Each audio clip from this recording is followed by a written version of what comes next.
کہتے ہیں کہ جنوری کا مہینہ اس گورنمنٹ کا آخری مہینہ ہوگا اور پھر اس کے بعد پاکستان کے لیے شہد اور دودھ کی نہریں بہنا شروع ہو جائیں گی۔ یعنی ہمارے لوگ بھی کمال کے لوگ ہیں۔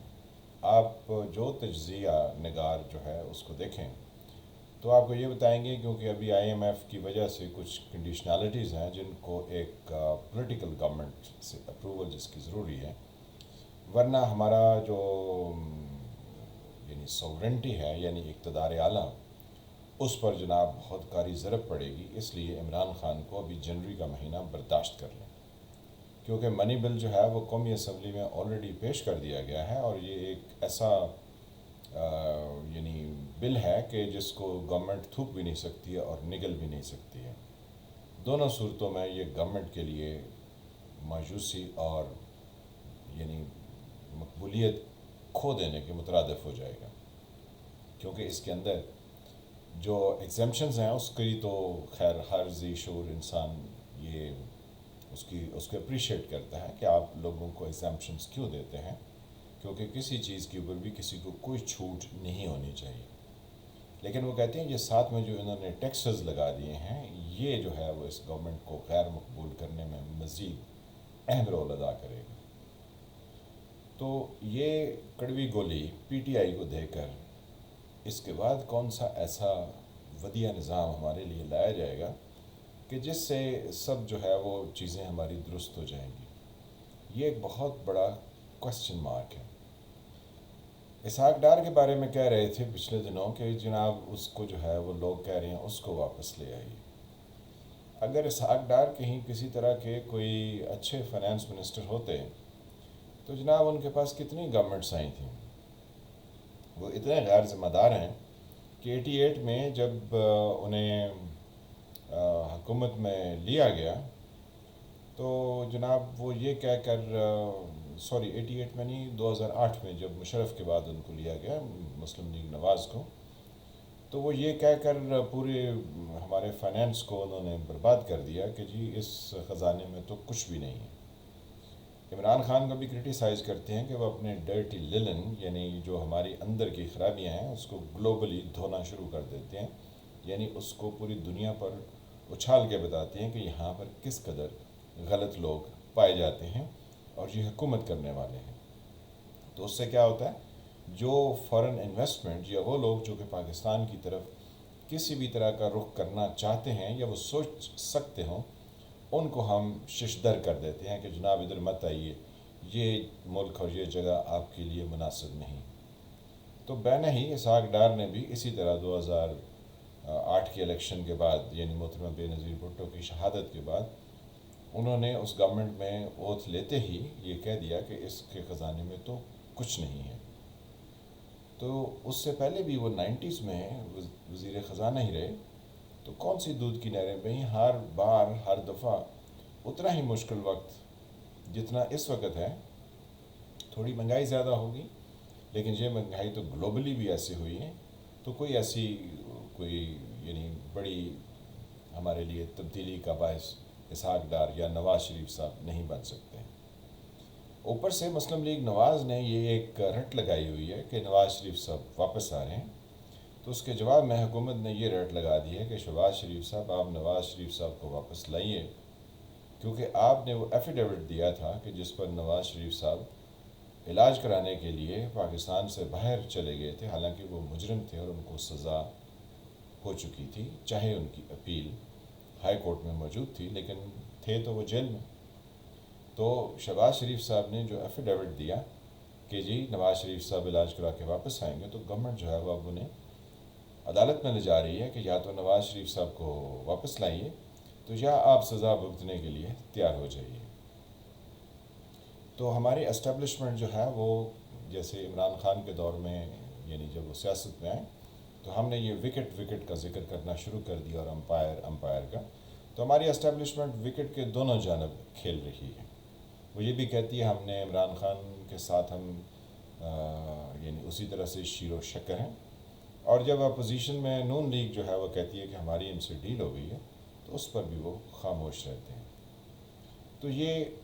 ہمارے ملک کے جو اقتدار میں بیٹھے لوگ ہیں، یہ بالکل یہ نہیں سوچ رہے ہیں اور نہ یہ سوچتے ہیں، کیونکہ جب ڈیول نیشنلٹی ہو یا لوگوں کے پاس اتنا دھن دولت اکٹھا ہو کہ ان کو پتہ ہو کہ یہاں پر کچھ بھی ہوگا تو ہم یہاں سے فلائی کر جائیں گے،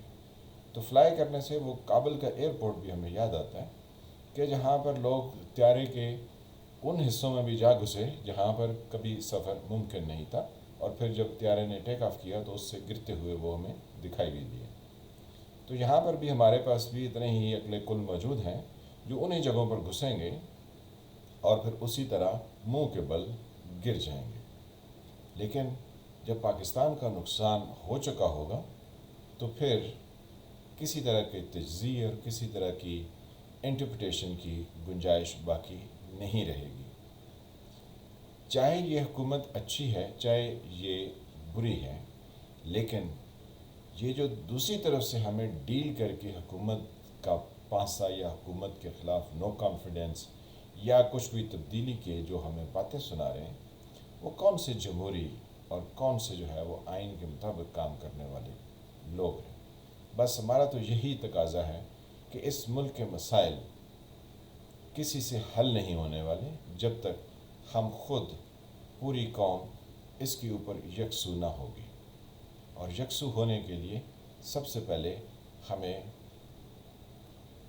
انصاف پسند اور دیانت پسند ہونا ہمارے لیے ضروری ہے۔ جب تک ہم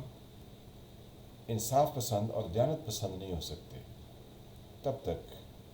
یہ کام ممکن نہیں ہے، اور قانون پر عمل کرنا اس سے پہلے ہے۔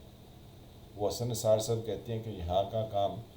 یہاں کا جو پرابلم ہے وہ اخلاقیات کا ہے، سیاسیات کا نہیں ہے اور معاشیات کا بھی نہیں ہے۔ لیکن ہمارے خیال میں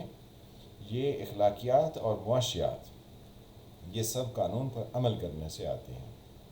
ابھی وہ پارس کے پروگرام میں حسن نثار صاحب فرما رہے تھے کہ جو ڈیموکریسی کے لیے بات کرتے ہیں ان کو بندوق کی نالی کے آگے کھڑا کر دینا چاہیے، کیونکہ اس کے علاوہ اس ملک کا جو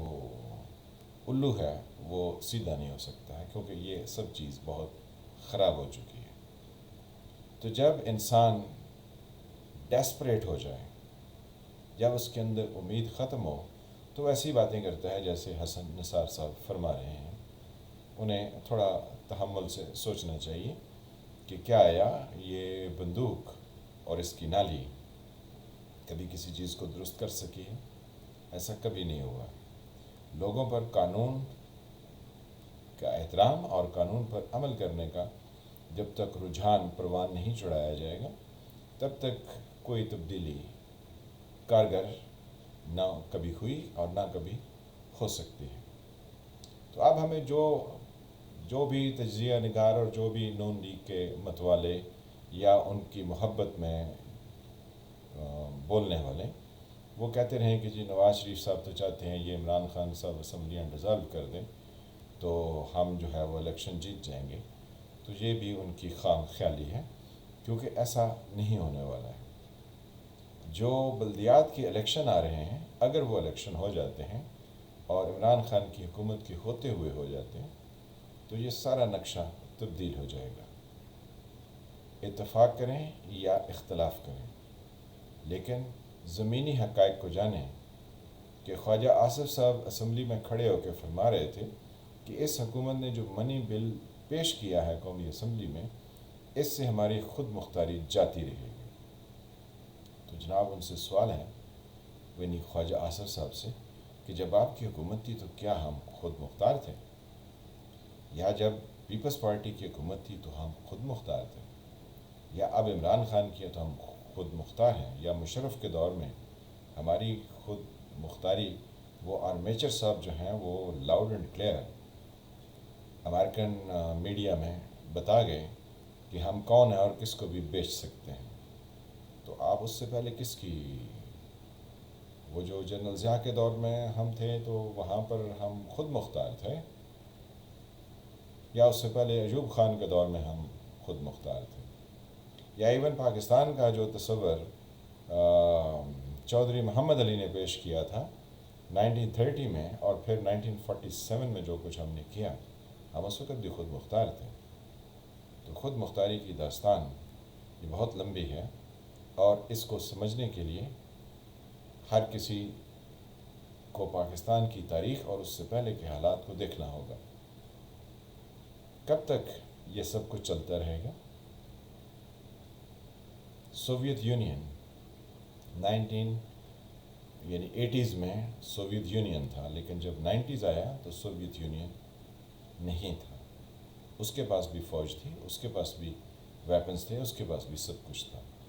جب تک آپ عوام کے اوپر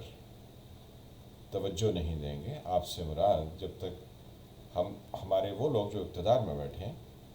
وہ عوام پر توجہ نہیں دیں گے تو کوئی تبدیلی پائیدار نہیں ہو سکتی ہے، اور ملک کی انفراسٹرکچر اور ملک کی GDP ان سب کو جب تک ترقی نہیں دی جائے گی، ترقی کا خواب شرمندہ تعبیر نہیں ہو سکتا۔ ہمارے لیے بہت گمبھیر مسائل ہیں،